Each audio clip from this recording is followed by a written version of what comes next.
जो मेरे बगल में बैठी है कुमारी पिंकी, तो इसका विवाह होना है 7 दिसंबर को। जितने भी सोसाइटी से जुड़े हुए हैं उन सभी से विनम्र निवेदन करते हैं कि कृपया इस 7 दिसंबर के जो विवाह होना है उस विवाह में सोसाइटी को यथासंभव सहयोग करने की कृपा करें।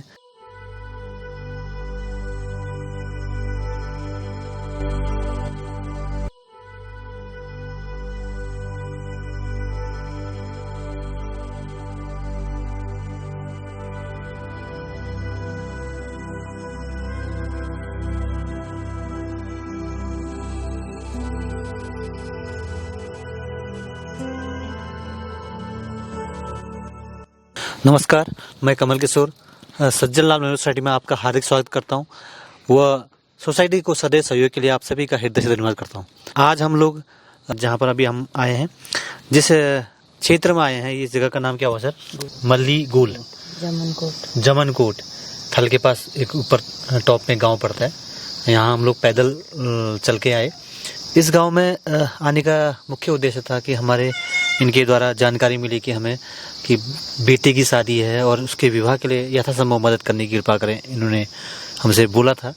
और इसी संबंध में हम यहाँ वेरिफिकेशन के लिए भी आए और साथ में जानकारी के लिए भी आए कि आखिर कब शादी होनी है, क्या प्रॉब्लम है, क्या समस्या है और क्या उसका समाधान किया जा सकता है।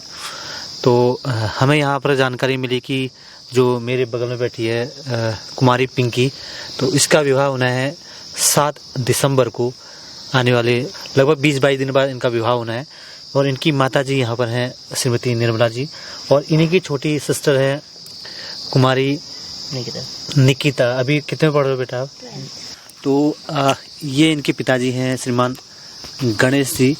और ये दरअसल इनके परिवार की स्थिति को मैं आपको बताना चाहता हूँ कि ये पिछले सामने जो बैठे हैं निर्मला जी, ये पिछले लगभग 5 साल से हो रहा है। 5 साल से आप बीमार हैं। और बीमारी का रीजन क्या है आपका? बीमारी कोई याद नहीं आ रही अभी तक। मतलब जब भी जहाँ भी आप दिखाए हैं तो इलाज में समझ में नहीं आ रहा कि बीमारी है क्या। और अक्सर जो परेशानी क्या क्या होती है आपको? परेशानी सिर से लेके पैर तक दर्द रहता है, पेट में दर्द रहता है, गले में दर्द है। गले से मैं कुछ नहीं खा पाती हूँ। अच्छा। खाली बोलने की बोलती हूँ, खाने का बार तो खा नहीं पाती। पतला कुछ खाते हो? हाँ, जैसे दाल वगैरह है ना, इस टाइप का चीज खाते होंगे। बाकी आपने लगभग कहाँ दिखा लिया है अभी तक? दिखा लिया, यहाँ हल्द्वानी दिखा लिया और शिशला तिवारी दिखा लिया, वहाँ बरेली दिखा लिया, अभी राम मूर्ति पिथौरागढ़, तो सब जगह दिखा लिया। लेकिन आपको अभी भी मतलब बीमारी का जड़ पता नहीं चल रही कि आखिर की जो से बीमारी। लगभग 5 साल के आसपास के से बीमार हैं और काफी इस वजह से भी इनके घर में जो भी आमदनी का जो भी आता होगा वो भी सब इन चीज़ों में ही, परिवार के जो भरण पोषण के अलावा दवाइयों में ही ज़्यादा व्यय हो पा रहा है। और इनके साथ जो इनके पति हैं जो ये पति हैं इनके श्रीमान निर्मला जी के पति जो गणेश जी, ये अपने आजीविका के लिए पेंटर का काम करते हैं, पुताई का काम करते हैं। आप पुताई का काम करते हैं, लेकिन अभी आपके साथ एक हादसा भी हुआ। जब कुछ क्या हुआ था? सीढ़ी से गिर के थोड़ा हाथ में चोट लगी। अच्छा।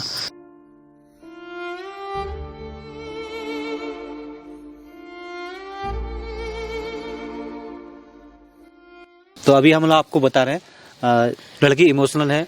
मैंने उसकी बहनी, मैंने यही बोला कि आप 12th में हो, अगर आपने अच्छे मार्क्स से आप पास होते हो तो हम कोशिश करेंगे अगले इंटर के बाद हायर एजुकेशन में जो भी कोर्स कराना होगा हम इनको मदद करेंगे, जिसमें आप सभी का सहयोग भी चाहिए होगा।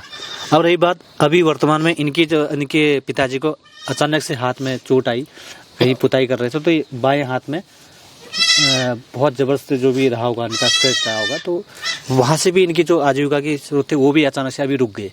जिस टाइम पर वाकई में इनको जरूरत थी, साथ में काम करने के लिए भी, अपने साथ हेल्प करने के लिए, खुद भी काम करना था, लोगों को भी साथ रहना, तो अपना ही खुद करना मुश्किल हो रहा है काम करना। ऐसी विपरीत परिस्थितियों जब इनके द्वारा हमें जानकारी मिली तो हम भी यहाँ पर आए और कोशिश किया कि भाई देखें कि समझें। और जब हम समझ बैठे कि भाई हमने जरूरत इनकी समस्या को देखते लगा कि हमें वाकई में इनको मदद करने की आवश्यकता है। हालांकि इन्होंने मदद के लिए हमसे कहा कि सर जितना अधिक से अधिक हो सकता है मदद करने की कृपा कीजिए।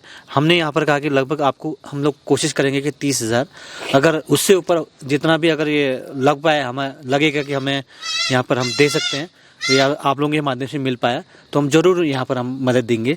और इनका कहना था कि कपड़े की अभी ज़रूरत नहीं है, यानी कि जो लहंगा और क्या बोला था जो साड़ी वगैरह उसकी अभी ज़रूरत नहीं है, मतलब आपने ले लिया है।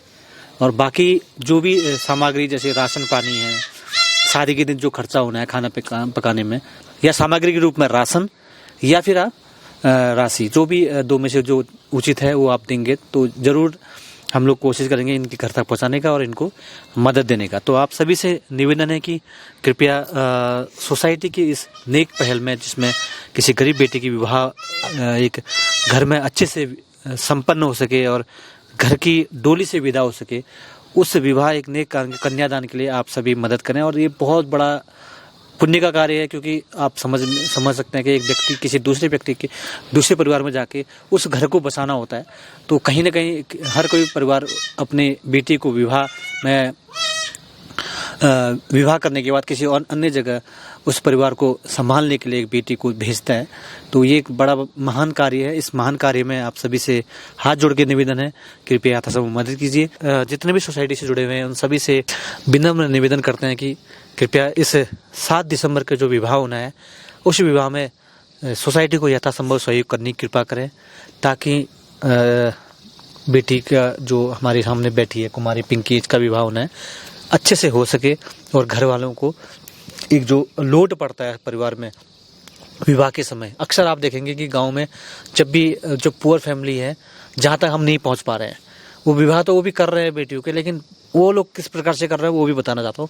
कहीं ना कहीं कुछ ऐसा लोन 50,000 कृषि लोन या तमाम ऐसे लोन लेके उस लोन से जो रियल में कुछ और काम के लिए था, लेकिन वो फिर वो विवाह में लगाते हैं और वो बच्चे की शादी होने के बाद वो 5-6 साल तक, वो 8-10 साल तक वो लोन में ऋण में ही रहते हैं, वो चुका भी नहीं पाते। तो हम अगर यहाँ पर आप लोगों ने मदद किया तो वो उस लोन से ये बच जाएंगे, उस कर्जे से बच जाएंगे जो 6-7 साल 8 साल तक इनको परेशान करेगा, उस परेशानी से ही बच जाएंगे। तो आप सभी से निवेदन कृपया यथासंभव मदद कीजिए और हम उम्मीद करते हैं हम सभी लोग मिलके बेटी कुमारी पिंकी का विवाह संपन्न कर सकें। बहुत बहुत धन्यवाद।